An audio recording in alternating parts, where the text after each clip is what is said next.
1. The heart's doubt and the reality of pain. Have you ever found yourself thinking, why did God let me love the wrong person? Maybe you're in a moment of emotional pain right now, or perhaps you've been through it before. Whatever your experience may be, it's hard to ignore the heart's doubt that arises when we face the pain of lost love. The first reaction is always to question, what did I do wrong, and why did this happen to me? If you've ever felt this way, you're not alone. Heartbreak is one of the most universal and, at the same time, most challenging experiences we can face. But let's take a step back for a moment. What if, instead of questioning ourselves, we began to ask God, what do you want to teach me through this? Yes, it sounds like a tough question, but deep down, it's the key to understanding that often, God uses pain to shape us. The pain of unrequited love or the wrong relationship can, in fact, be one of the most powerful forms of spiritual growth. We're not talking about pain happening by pure coincidence or due to some failure of the universe. No, it's deeper than that. Pain is a healing process, a chance to discover something about yourself that you may not have known existed. If you look to the scriptures, you'll find stories like Joseph's, who was betrayed by his own brothers, thrown into a pit, and sold as a slave. If Joseph had only focused on the pain and injustice he was going through, he would have never understood the divine purpose behind every hardship. The same goes for us. Every pain in love, every wrong relationship, holds a deep lesson that, if we embrace and trust, will lead us to a deeper understanding of who we are in God. And, more importantly, it prepares us for the true love God has for each of us. But how can we find meaning in this? How can we see what God wants to show us when we're so immersed in pain? That's the big question, and the answer starts with a simple step, trusting God's plan, even when we can't see the way ahead. True love is not something that comes easy or without obstacles. In fact, the path to true love often requires a bit of suffering, a bit of self-reflection, and, most importantly, a great act of faith. And believe me, when you understand this, suffering will begin to have purpose. Now, the question is, are you willing to learn? 2. Pain is a healing tool, God's purpose in our wounds. Pain, no matter how hard it is to swallow, is a powerful tool in God's hands. When we find ourselves at rock bottom emotionally, especially after a failed relationship, the tendency is to think we're being punished. But the truth is different. God uses pain as a healing instrument. No, He doesn't make us suffer for the sake of suffering, but He uses these experiences to shape us, strengthen us, and prepare us for something greater. Look at 2 Corinthians 12 verse 9, where Paul says, "But He said to me, My grace is sufficient for you, for my power is made perfect in weakness." This verse is a powerful reminder that, in our vulnerability, divine grace manifests with greater strength. The pain of loving the wrong person can, in fact, be the way God reveals Himself in ways we never imagined. It is through this emotional fragility that we become more open to healing. If we allow God into our wounds, He can turn them into something glorious. How? Imagine the process of a plant being renewed. It needs to be pruned, cut back, to grow healthily. Similarly, our emotional wounds are pruned by God's hand so that we can grow spiritually. Every pain has a lesson, every suffering has a purpose. Sometimes, it's only in moments of loneliness or a broken heart that we're forced to face who we really are. When we let God's grace heal us, we begin to see ourselves with new eyes, closer to our true identity in Christ. So, instead of asking, "Why am I suffering?" change the question to, "What does God want me to learn from this pain?" By doing this, you'll open the way for Him to begin acting in a transformative way in your life. Pain will no longer be seen as something negative, but as a necessary process of healing. God never wastes a moment of pain. He always uses it to guide us toward our greater purpose. 3. The illusion of love and the reality of emotional dependency. When we're in a relationship, especially with the wrong person, it's easy to confuse emotional dependency with true love. What starts as intense passion, filled with promises of happiness, can turn into a need for validation, to feel complete through another person. But, contrary to what many think, this is not love. In fact, it's a form of dependency that often prevents us from seeing what really matters in a healthy relationship. In 1 John 4 verse 18, the Bible says, "There is no fear in love. But perfect love drives out fear." This teaches us that perfect love, the love that comes from God, is not based on fear of loneliness or rejection.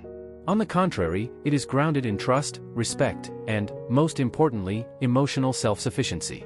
When we love the wrong person, we can fall into the trap of thinking we need that person to be happy, forgetting that our wholeness comes only from our connection with God. The true essence of love is liberating, not dependent. And this is where many get lost. The illusion that the other person is responsible for filling our emptiness can lead us into toxic relationships, where anxiety and neediness prevail. Instead of a relationship based on mutual commitment and joint spiritual growth, we end up seeking affirmation and security from someone who cannot provide it. As a result, the relationship becomes a source of emotional dependency, not growth. So, what can we do to free ourselves from this trap? The first step is to recognize emotional dependency. By identifying this need for validation, we can begin working on our emotional self-sufficiency, building our identity and security in God, not in someone else's opinions or behavior. True emotional freedom comes when we can love without fear, when we are whole in God and not in a relationship. And when we do this, we create a solid foundation for genuine love, healthy, balanced, and lasting. 4. Divine grace in the healing process, how God transforms our wounds. When we go through deep suffering, especially after loving the wrong person, it's easy to feel like we're broken, as if we can never recover. But it's exactly in this moment of vulnerability that divine grace comes into action. God's grace, far from being abstract, is a transformative force capable of restoring us, not just from emotional pain but from spiritual wounds as well. The Bible teaches us in 2 Corinthians 12 verse 9, "But he said to me, my grace is sufficient for you, for my power is made perfect in weakness." This verse is a key to understanding that our wounds are not signs of weakness, but opportunities for God to show his restoring power. The healing process, guided by divine grace, doesn't happen overnight, but it's continuous. When God allows us to go through these painful moments, he doesn't abandon us. On the contrary, he is right there beside us, using every difficulty to shape and purify us. Like a potter shaping clay, he is always actively working in our emotional wounds, not to keep us stuck in the past but to help us emerge stronger and more connected with his will. What seemed like an end is, in fact, a spiritual rebirth. To apply this in your daily life, it's essential to understand that healing doesn't mean all scars will disappear instantly. Divine healing is gradual, and it requires us to continually surrender to God's will. True restoration comes when we stop fighting against the process and allow God's grace to guide us. This may involve moments of prayer, meditating on scriptures, and practicing forgiveness, both towards others and ourselves. When we allow God into our wounds, he starts doing something extraordinary. He transforms our pains into lessons and tools for his glory. 5. The role of patience and trust in the healing process. When it comes to emotional and spiritual healing, patience and trust play a crucial role. After experiencing the pain of a failed relationship or deep emotional turmoil, it's natural to want the pain to disappear instantly. However, true healing doesn't happen overnight. It's a process that requires time and, most importantly, trust in God. In Psalm 27 verse 14, the Bible tells us, "Wait for the Lord, be strong and take heart and wait for the Lord." This verse teaches us that patience is not about being passive, but about inner strength, a time when we are transformed by the trust that God has a perfect plan for our lives. Patience doesn't mean simply waiting passively for the end of pain, but trusting in God's timing. It's an invitation to believe that, even in silence or in the apparent absence of answers, God is working in our hearts, shaping us for something greater.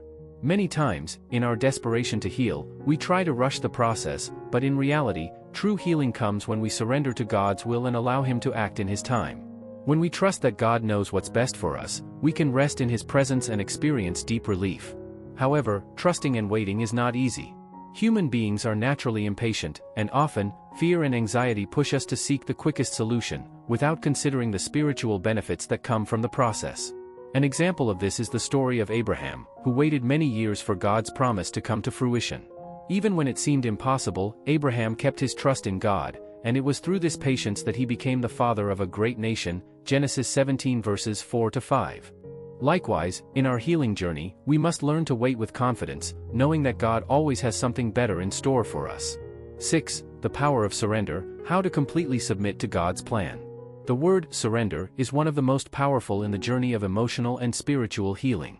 When we face the pain of a failed relationship or any other type of suffering, our tendency is to fight against the situation. We want to understand, control, and often change what is happening. But, as the Bible teaches us in Proverbs 3 verses 5 to 6, trust in the Lord with all your heart and lean not on your own understanding. In all your ways submit to him, and he will make your path straight. Here, God invites us to fully trust his plan by handing over our fears and doubts to him. Surrender doesn't mean weakness, but rather spiritual strength. When we surrender to God, we're not saying we accept our pain or difficulties passively. On the contrary, we're acknowledging that God, in his divine wisdom, knows what is best for us, and that his ways are always higher than ours. Instead of trying to solve everything on our own, it's an invitation to rest in his grace and trust that he is working, even when we don't see the bigger picture. Surrender is, therefore, an act of faith that allows us to move forward without carrying the weight of a lonely struggle. But how can we truly live this process of surrender? The first step is to release control. This means, instead of focusing solely on our expectations or desires, we must place our concerns in God's hands. A great example of this can be seen in the story of Jesus in the Garden of Gethsemane, where he prayed, "Not my will, but yours be done," Luke 22 verse 42. Even facing immense pain and uncertainty, Jesus completely surrendered to God's plan. He knew that surrender wasn't about losing control, but about trusting fully in the divine will, which would bring healing, redemption, and salvation. By doing this, he showed us that, even in the toughest situations, surrender to God is the key to true freedom and peace. 7. Redefining love, God's purpose in true love. When we talk about true love, our vision is often influenced by shallow, romantic ideas that contemporary culture promotes. Movies, songs, and love stories paint a picture of perfection, where love is easy, obstacle-free, and only brings happiness. But when we experience loving the wrong person, we start to realize that true love is not what we see on screens, but what God has designed for us. Divine love is something deep, transformational, and, above all, unconditional. The Bible teaches us in 1 Corinthians 13 verses 4-7 that true love is patient, kind, does not envy, does not boast, is not proud, does not dishonor others, is not self-seeking, and does not fail. This is God's love, a love that transcends human flaws and isn't based on fleeting emotions, but on deep, eternal commitment. When we experience God's love, we begin to redefine our concept of love. Instead of seeing it as something that fills us temporarily or makes us feel complete, we see love as a journey of sacrifice, forgiveness, and spiritual growth. True love is a spiritual experience that goes beyond emotions and enters the realm of commitment to the other, reflecting God's love for us. When we love the wrong person, the lesson God teaches us is precisely the importance of learning what love is not, so that we can recognize and embrace true love when it arrives. True love requires a foundation of character and sacrifice. It's not based on chemistry or superficial attraction, but on commitment and a genuine desire to see the other's well-being. God's love, in its essence, is a love that shapes us. It teaches us to be humble, generous, and faithful. And it's in this place of deep understanding that we find true peace, knowing that God has the best for us, even if, in the moment, love seems unattainable or distant. 8. The journey continues, how the past prepares us for the future. When we go through deep pain, whether from a failed relationship or any other emotional loss, we often feel as if the past is a burden we'll never be able to move on from. However, it's exactly in the past that God works to prepare us for the future. Every difficult moment, every heartbreak, every mistake teaches us something crucial that, over time, will become the foundation for something greater and more magnificent in our lives. The journey doesn't end in pain, in fact, it's just beginning. The Bible tells us in Romans 8 verse 28, "And we know that in all things God works for the good of those who love Him, who have been called according to His purpose." This verse reminds us that God uses our past, the pains, the mistakes, the broken relationships, to fulfill His purpose in us. The healing and spiritual growth that come from today's suffering prepare us for what He has in store for the future. What seemed like an end is actually just a transition point, a moment of preparation for something bigger that God is doing in our lives. God never wastes a moment of pain. The journey that seems never-ending teaches us resilience, wisdom, and patience. Sometimes, we see the past as something we need to get over, but the true perspective is that it's not a burden, but a fertile field where God plants the seeds of our growth. Through reflection and healing, we are transformed into stronger people, ready for the blessings He has for us. Every challenge overcome is an opportunity for spiritual growth that brings us closer to what He has planned for our life. When we look back, we see the path paved by our choices, but as we move forward, God is guiding us to new horizons. The future is shaped by our ability to learn from the past, allowing each experience, whether good or bad, to be a stepping stone in the ladder that leads us to the fulfillment of His divine purpose. And so, the journey continues, with a heart more strengthened, prepared, and ready for the blessings and challenges to come. The pain of the past no longer defines us but propels us toward the future God has promised. Now that we've explored all of this, the question is, are you ready to allow God to transform your pain into purpose? The healing journey may be difficult, but it is through it that we find our true purpose and spiritual growth. If this message has touched you, share in the comments how God has been working in your life and what you're learning on this healing journey. If this video has brought light to your path, like, share, and subscribe to the channel to keep receiving content that can transform your life. Don't miss the upcoming videos, where we will continue exploring how God can use every challenge to shape you and lead you to a fuller future aligned with His plan. Let's walk together on this journey of faith, healing, and self-discovery.